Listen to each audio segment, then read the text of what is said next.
राधे राधे। जय श्री कृष्ण। मैं अपने चैनल भक्ति विथ उमा में आप सभी का स्वागत करती हूँ। आइए अब मार्गशीर्ष मास कथा अध्याय 16वां को श्रवण करेंगे। सभी बोलो भगवान विष्णु की जय, माता लक्ष्मी की जय, सभी देवी देवताओं की जय। पिछले अध्याय में हमने सुना था कि ब्राह्मण को केशव तथा उनकी पत्नी को कीर्ति के नाम से पूजन अर्पण दान करना चाहिए। अब इस अध्याय में ब्रह्मा जी से भगवान कृष्ण बोले कि हे वत्स, मैं अब ध्यान को कह रहा हूँ, मन प्रसन्न करके सुनिए।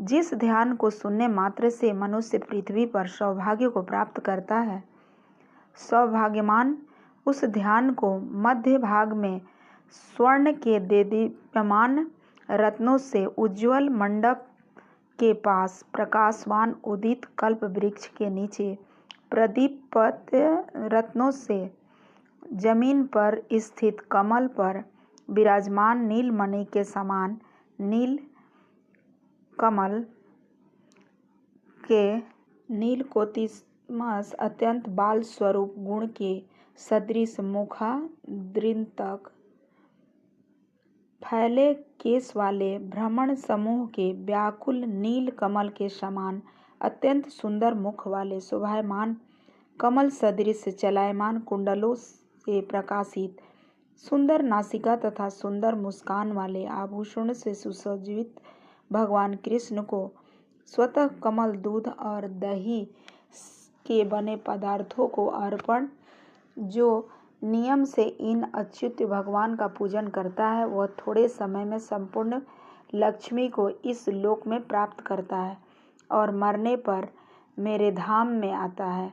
दामोदर मंत्र सिद्धि को देने वाला माना गया है। इसकी रक्षा यत्न पूर्वक करनी चाहिए।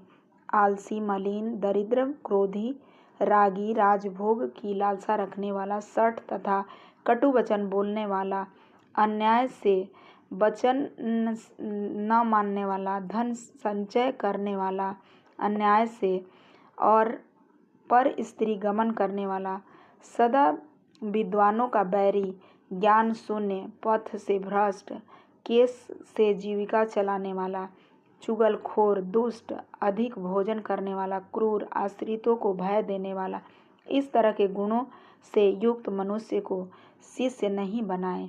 ऐसा जो बनाता है तो उसका दोष गुरु को ही मिलता है। अमात्य मंत्री का दोष राजा को, स्त्री का दोष पति को लगता है, उसी तरह शिष्य का दोष गुरु को लगता है। इसलिए शिष्य हमेशा परीक्षा करके ही बनाए। जो योग्य शिष्य हो उसे मंत्र उपदेश करता है, उसे देवता का श्राप लगता है। मैं गुरु का भी लक्षण कहूँगा। जो शिष्य सही नहीं होता है, उसका उपदेश करने पर उसे देवता भी श्राप देते हैं। मैं गुरु का भी लक्षण कहूँगा। जो इन लक्षणों से युक्त है वही गुरु होती है। जो शांत चित्त वाले, क्रोध रहित तथा मनुष्यों का मित्र, श्रेष्ठ तथा जो लोक व्यवहार समदर्शी हो को गुरु कहा जाता है।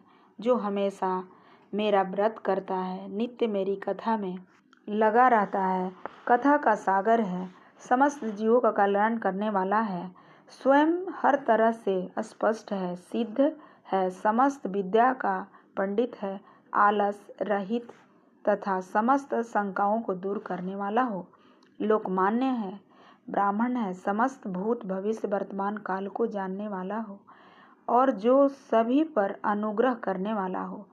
प्रमुख लक्षणों से युक्त गुरु शिष्य होना चाहिए।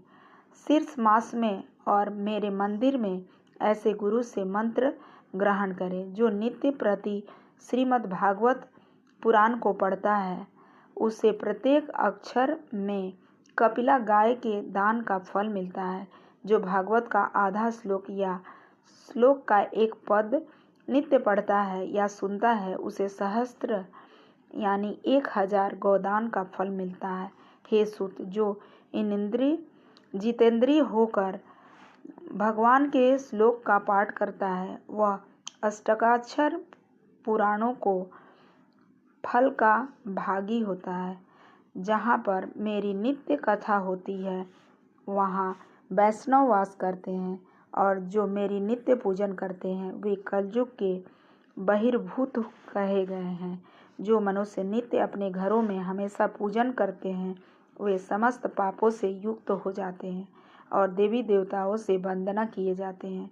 जो कलयुग में नित्य अपने घरों में भागवत शास्त्र की पूजन करते हैं, व्याख्या करते हैं और कहते हैं कि उन मनुष्यों पर मैं प्रसन्न होता हूँ। जितने दिनों तक घर में भागवत शास्त्र की चर्चा होती है उतने दिन तक स्वर्ग में पितर लोग शहद दूध दही का जल पान करते हैं। जो लोग वैष्णव को भक्ति से प्रदान करते हैं वे लोग कल्पों को वर्ष तक मेरे लोक में, यानी कि वे लोग कल्प वर्ष तक भगवान के लोक में निवास करते हैं तथा अपने घर में भागवत शास्त्र का पाठ पूजन करते हैं।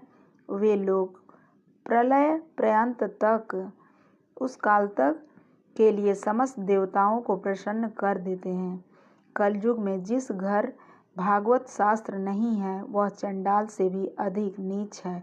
कलयुग में जहाँ जहाँ भागवत शास्त्र होता है वहाँ वहाँ मैं देवताओं के साथ रहता हूँ और वहाँ समस्त तीर्थ नदी नादि सरोवर यज्ञ काशी अवंती उज्जैन द्वारिका कांची और समस्त पर्वत वहाँ वास करते हैं। हे लोकेश, जो मनुष्य मेरे भागवत शास्त्र को सुनता है और धर्म बुद्धि मनुष्य पाप के लिए क्षय के लिए शास्त्र को सुनता है, यह शास्त्र बुद्धि आयु को देने वाले हैं। उसको पढ़ने या सुनने से मनुष्य समस्त पापों से छूट जाता है। जो मनुष्य श्रीमद् भागवत शास्त्र को न तो सुनते हैं और न ही उससे प्रसन्न होते हैं, हे लोकेश, उनके सर्वदा के लिए वे स्वामी, जो भागवत नहीं सुनते हैं वे उनके स्वामी जो हैं वो सर्वदा के लिए यमपुरी में रहते हैं। जो मनुष्य जिस दिन श्रीमद् भागवत को सुनता है या सुनने के लिए नहीं जाता अथवा विशेषकर एकादशी को नहीं जाता है उसके समान दूसरा कोई पातकी नहीं होता है। जिसके घर में भगवान भागवत का एक श्लोक कहते हैं कि नहीं होता है, जहाँ एक श्लोक या आधा श्लोक का एक पाद हस्त लिखित रहता है, उसके घर में मैं वास करता हूँ। जहाँ पर श्रीमद् भागवत गीता होता है, भागवत होता है, वहाँ वहाँ मैं गऊ के बछड़े की भांति दौड़ जाता हूँ।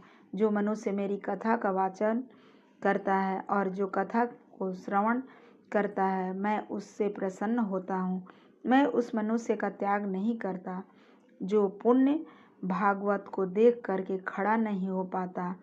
हे पुत्र, उस मनुष्य के 1 वर्ष का पुण्य क्षीण हो जाता है। जो मनुष्य भागवत को देखकर उठकर प्रणाम करता है उस मनुष्य को धन लाभ पुत्र की प्राप्ति होती है। और भागवत के प्रेम से जो सुनता है मैं उसके वशीभूत हो जाता हूँ और पुष्प फल अलंकार गंध चंदन धूप दीप आदि से पूजित जो करता है वो मुझे अपने बस में कर लेता है। जैसे कि श्रेष्ठ पति को पतिव्रता स्त्री बस में कर लेती है, इस प्रकार से श्री स्कंद पुराणे मार्गशीर्ष मास महात्म्य 16वां अध्याय की कथा संपन्न हुई। ओम नमो भगवते वासुदेवाय।